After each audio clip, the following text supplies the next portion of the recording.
Every home has its secrets. Every object carries a story, but not every story ends peacefully. Tonight, we're exploring 5 everyday objects that hide something truly evil. They look ordinary, sitting on your shelf, hanging on your wall, maybe even something you use every day. But behind the glass, the fabric, the paint, something watches. These aren't just inanimate things. They are vessels, witnesses to events so dark they've left a permanent stain.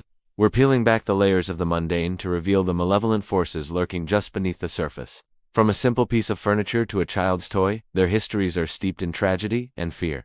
So, dim the lights and get ready. The stories you're about to hear might make you look at the things in your own home a little differently. Have you ever felt a strange chill from an old object in your house? A doll that seems to watch you? Or a chair that creaks when no one is there? Most of the time, it's just our imagination. But sometimes, it's not.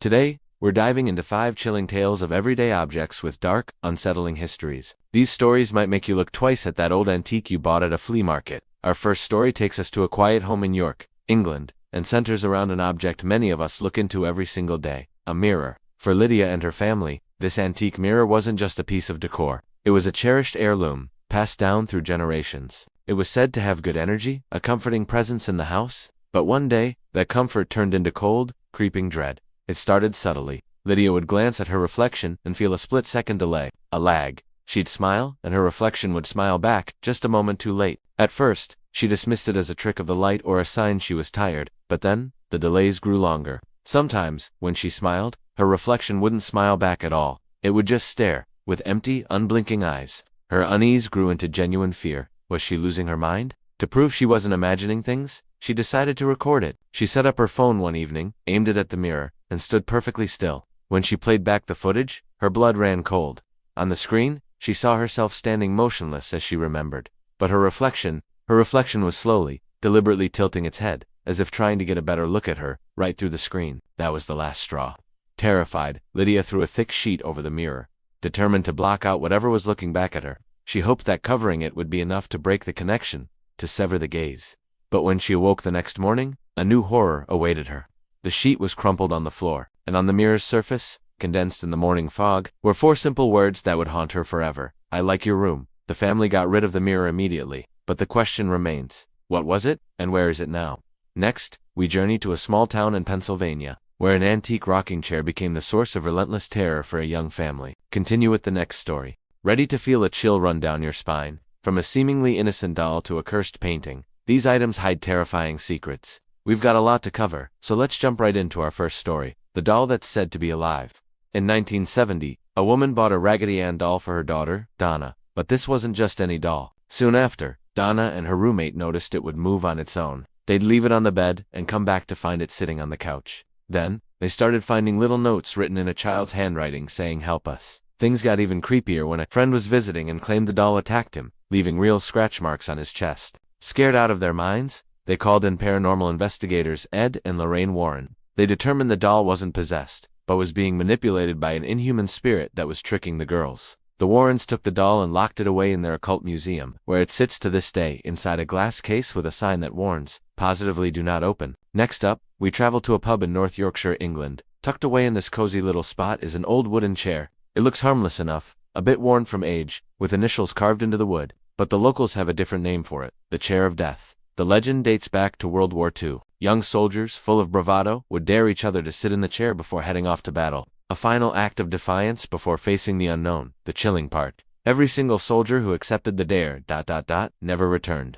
They all perished in the war. Coincidence? Maybe, but the story doesn't end there. Years later, trying to stop the dark tradition, the pub owner decided to move the chair to the attic, out of sight, but even that didn't stop its curse. A repairman working in the attic, unaware of the chair's history, casually sat in it for a moment to tie his shoe. He tragically died in a car accident on his way home that very same day. Now, if you visit that pub, you'll see the chair hanging high up on the wall, suspended far out of anyone's reach. But even now, on quiet nights, some patrons and staff swear they can hear it gently creaking and rocking all by itself. Our third object is one you might have in your own home: a mirror. But the Myrtles Plantation mirror is no ordinary looking glass. This plantation in Louisiana is considered one of America's most haunted homes, and this mirror is at the heart of its ghostly tales. Legend says the mirror trapped the spirits of Sarah Woodruff and her 2 children, who were poisoned to death in the house.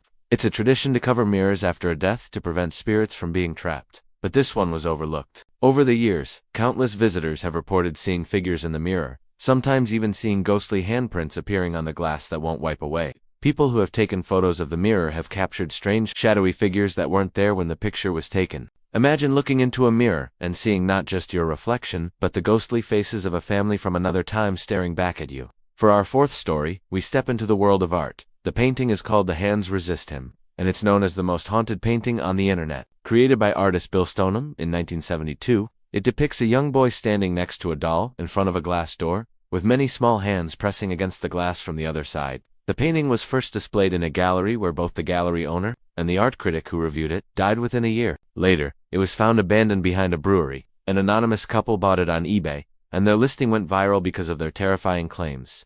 They said that at night, the figures in the painting would move. The boy would sometimes appear to climb out of the frame, and the doll would threaten him with a small object. They even posted photos as proof, showing the doll's position had changed. People who viewed the image online reported feeling sick, faint, or overcome with a sense of dread. The artist himself has said the boy is a depiction of him, and the hands represent the other lives or possibilities in the spirit world. Whatever the true meaning, it's one piece of art you wouldn't want hanging in your house after dark. Finally, we have the tale of the woman from Lem, also known as the goddess of death.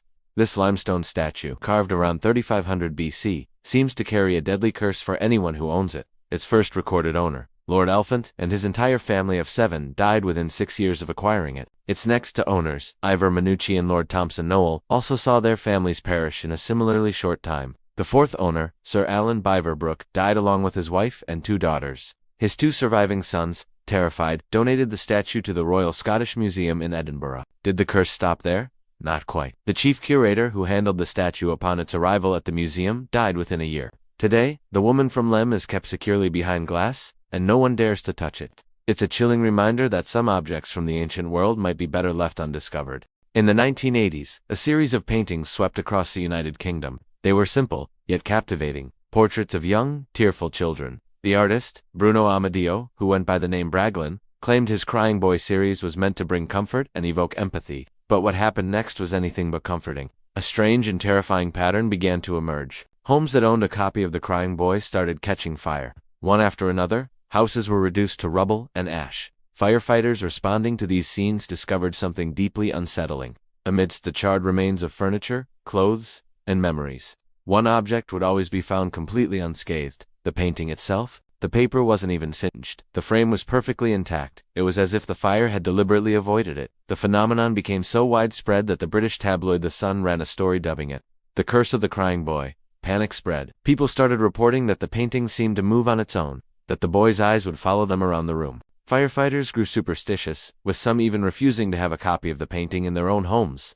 One veteran firefighter swore that when he found a print in a burned-out living room, the boy's painted tears looked wet and fresh, glistening in the firelight. Another man claimed he saw the child's eyes blink, just for a second. Was it a bizarre coincidence? Some tried to debunk the curse, suggesting the prints were treated with a fire-retardant varnish. But that didn't explain why only the homes with the paintings were burning. Faced with public fear, thousands of people brought their Crying Boy prints to mass bonfires organized by the newspaper, hoping to destroy the curse once and for all. Most of the paintings were turned to ash in these fires, but not all of them. To this day, some are still believed to be hanging in quiet homes and antique shops. And on dark, quiet nights, when the house settles and the lights are out, some owners say you can still hear the faint, sorrowful sound of a child crying. For one little boy, in Key West, Florida, this wasn't just imagination. In 1904, Robert Eugene Otto was given a handmade doll by a family servant, one who was rumored to practice dark magic. He named the doll after himself, Robert, and that's when the strange things started. At night, the Otto family would be woken by furniture crashing in Robert's room. When they rushed in, they'd find the boy huddled in a corner, terrified, pointing at the doll and crying. Robert did it. This wasn't just a child's game. Neighbors reported seeing the doll moving from window to window when the family wasn't home. They heard giggling and footsteps coming from the empty house. As the years passed, the strange events only escalated. Visitors to the Otto home swore they saw the doll's expression change right before their eyes, its blank stare turning into a sneer. Robert the boy, even as an adult, kept the doll, locking it away in the attic. But even then, people living in the house claimed to hear someone pacing back and forth upstairs and the sound of soft, sinister laughter. After Eugene Otto passed away, the house was sold, and a new family moved in.